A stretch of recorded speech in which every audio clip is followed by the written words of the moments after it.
Over the years, we just keep tweaking and tweaking and tweaking and tweaking. You know, it was such a refined kite last year. I wasn't sure where we could take the development. This year's focus was really trying to get reinforcements on the trailing edge and not lose anything that we've had, you know, where we've gotten it to. And that was a huge challenge, really, because, I mean, we thought, oh, yeah, guys, just keep, you know, we've been working on it. You know, we went with so many different configurations on the trailing edge. In the end, a lot of them, you know, they just didn't work, you know, as far as the step backwards. So finally, we ended up with a configuration with triangles and a little triangle pattern.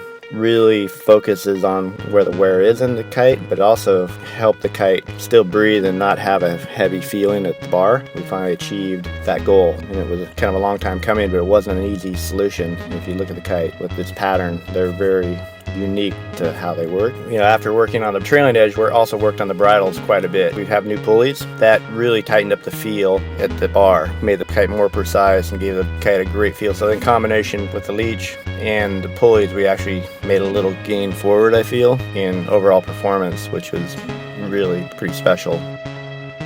The RPM is very, very tuned for the advanced freestyle rider. The kite has a lot of travel in its pop, so when you load up, you travel a long distance, and it has just the right amount of slack for those aggressive guys. So your riding looks really good because it is more powerful.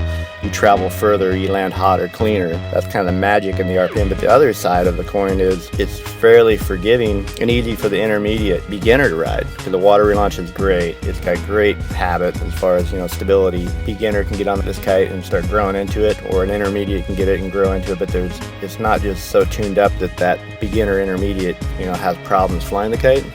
You know, it's fun to see the evolution of the RPM. When you finish a kite, at the end of the year, you're like, well, where can we take it? You know, and they just keep working on it and working on it and working on it. And then the next year, it's like, wow, we did make improvements. You know, the kite did get better. You know, and in the end, kite just gets better and better. If you have a 2009, it's still a great kite. When you make the leap, you can feel the difference, but it's still an RPM.